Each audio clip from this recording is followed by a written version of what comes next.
Morning, folks. Welcome back to 3's End.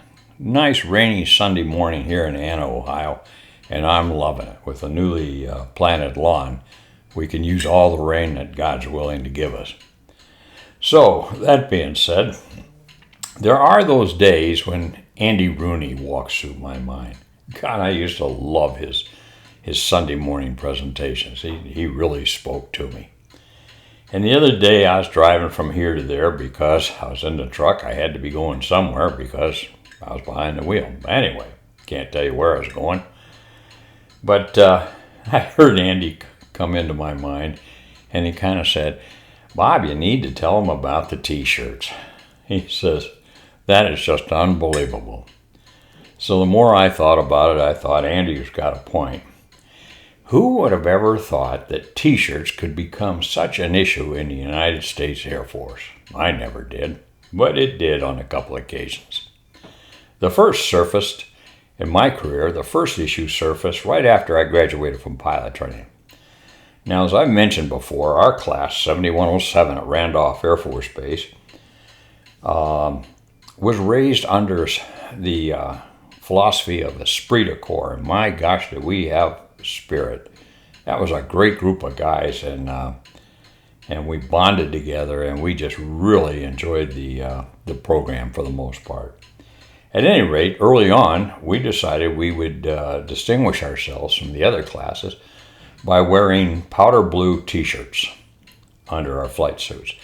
Now, we were encouraged, or more or less told, I guess that's a form of encouragement, to wear t-shirts under our flight suits, because if you sweat under your flight suit and you get into a flash fire or something like that, without a t-shirt to wick some of the moisture, you come out looking like a lobster, because that will just kind of hold the heat in, especially later on with the Nomex flight suits.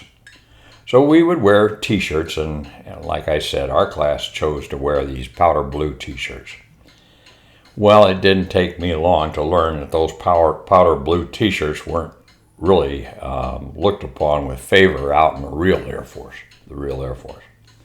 And one morning, I was sitting in a lounge area at Altus in the C-141 squadron, the training squadron. And this major walked up to me. I stood up, of course. And "Can I help you, sir?" And this guy says, "That t-shirt that you're wearing really looks like crap." And I reached up and pulled it out, looked at it, and said, "You got a point." I unzipped my flight suit, took it off, walked over, threw it in the trash can, walked back and sat down and picked up my study materials and continued reading, leaving him standing there with his mouth open. I think I made a point, he made his point, and I froze my butt off on the flight later in the morning. Man, I was cold that day. I didn't realize that t-shirt afforded another layer of insulation. Oh, well. Why did I do that? Anyway, the next time it surfaced was on a Saturday. The t-shirt issue surfaced was on a Saturday morning after a phone recall late Friday evening. Now, we did not have text messaging. We didn't have WhatsApp or anything else like that. We had these telephone pyramids, and somebody would initiate them. The flight commanders would get the call. They'd have to call the guys in their flights and so forth. It began with like the ops officer. He'd call two section commanders call the flight commanders, and that was the telephone pyramid. You get the idea. So we all get this call to be in the squadron at 9 o'clock in flight suits. So we did. So I can't remember how many of us were in the squadron at that time, probably 50, 60 of us. And they had us line up in the hallway. And the squadron commander and the ops officer were doing a kind of a informal open ranks inspection, if you will, walking down the line.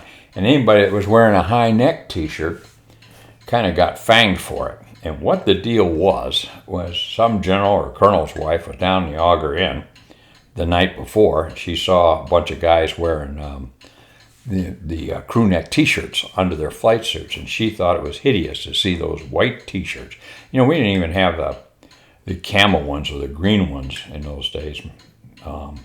Those were left behind in Vietnam, which is another story in and of itself. If I have time, I'll share that with you. Anyway, so this colonel's wife made a comment to the colonel, and the colonel made a comment to the DO made a comment to the squadron commander, and we got hauled in the next morning on Saturday morning at 9 o'clock in our flight suits to listen to how hideous these crew neck t-shirts looked. And from then on, we could only wear V-neck t-shirts, and we had to hide the V down below a flight suit when it was unzipped. Give me a break. Like I said, who knew? Flip back to Vietnam here. We would get issued these green t-shirts. You don't want to be shot down in the jungle, be running around the jungle trying to hide and escape and evade, wearing a white flag underneath your flight suit. So we had these green t-shirts.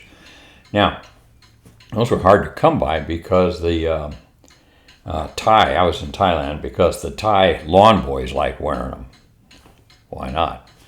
So we had to keep an eye on the lawn boys, and when they showed up with new t-shirts, we knew that a new supply had come in, and we better get over to supply and get them before, because they went fast at any rate. Who knew I'd be sitting here 50 some years later telling you about t-shirts? But that's the beginning subject of the day. And that's why I'm sitting here in a V-neck t-shirt. I got to wear these damn things out anyway, so I might as well use them here. So that being said, this is Bobo Bass Gear. Stop.